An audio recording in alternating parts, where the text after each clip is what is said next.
Okay, I want to set you a couple of extension tasks that I'm not going to show you how to do. But before you do it, I do need to show you something with the timer, a slightly different way of doing the timer. But if you don't do this, you won't be able to do one of the extension tasks that I set you. So what I'm going to do is this.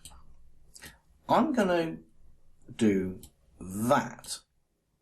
Now, you're probably thinking, well, hold on a moment. If you do that, and we'll leave the stop all in there for the moment, forever, then surely your timer's going to go to like -1, -2, -3.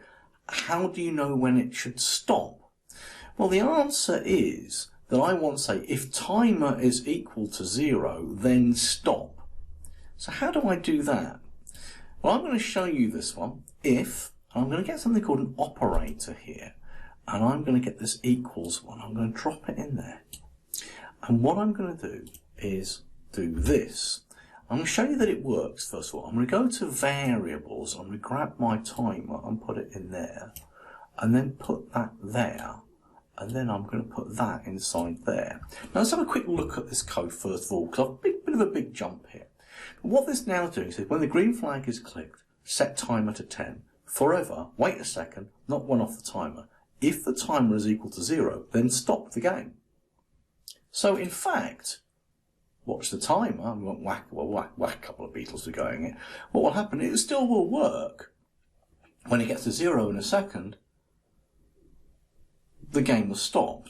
And that's great, that's what we want to happen. But the reason for doing it this way is now I can set you a couple of challenges to improve your game. Challenge number 1.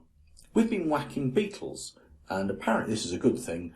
Well, it is in our game. In real life, don't whack, just put it out the window and put it in a cup. You know, they're not going to bite you. Well, I don't know. In Australia, they probably would do, would they? Everything bites you in Australia. All right. Yeah, where was I? What was I talking about? Well, maybe we could have cats appearing on the screen. You don't want to whack them. If you whack a cat, maybe your score goes down by 2 or 5 or whatever you decide on.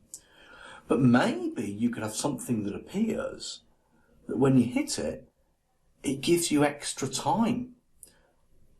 Now that's possible if you do it this way, because for example, maybe if a dog appears and you whack the dog, timer goes up by 5. Well, that's okay. That would still keep doing, that would work with this particular way of setting up. But if I had that repeat 10 seconds, the game will only ever last 10 seconds before it stops. With this setup, the timer can change depending on animals that you whack. So that's the challenge. Let's go through that again. Number 1, can you put an animal on there that if you whack it, you lose points? And challenge number 2, can you put something on there that if you whack it, it adds a score onto your timer?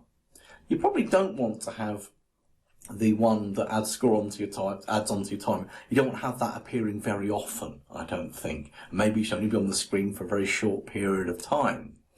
But actually, all the skills that you need to make that happen, we have already taught you. So you can make it happen. So that's your extension task. See if you can improve this game. So if certain animals appear, your score goes down. If certain things appear, your timer goes up. Actually, hold on 1 second. I've just had a thought, something that might really, really help you. I mentioned that you probably don't want the thing to increase the timer to appear very often. I want to show you how you can do that using a little technique.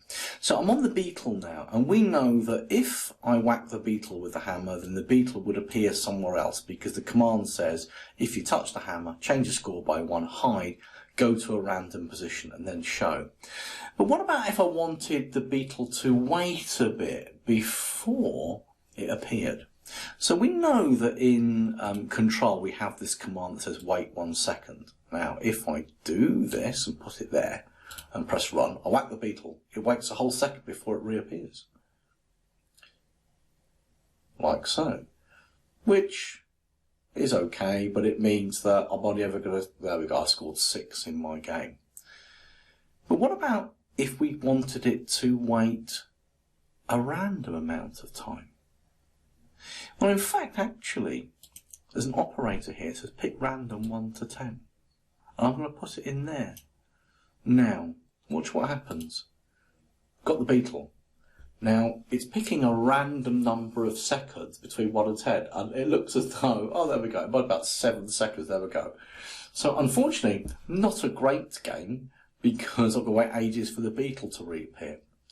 But the reason for what I can do here is this. This is divide by 1, whereas this one here is divide by.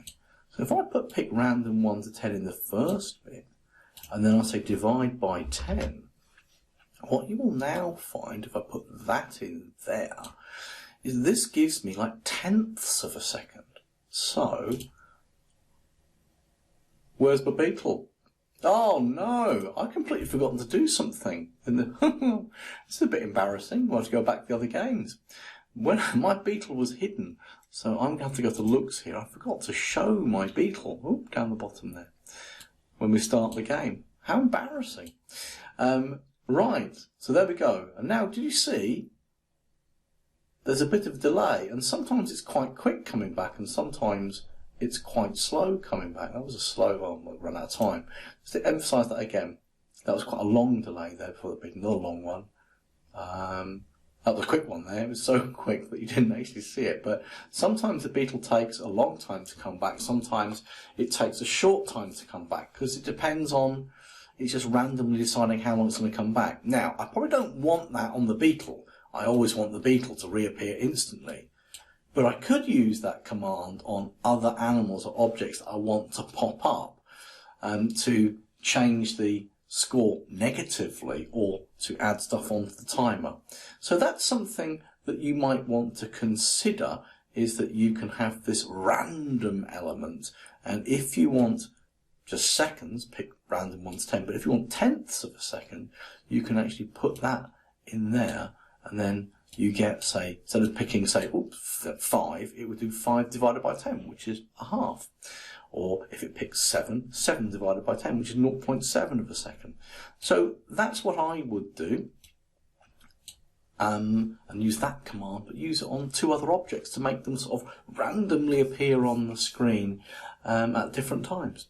Now that is enough for you to go and to complete those extension tasks.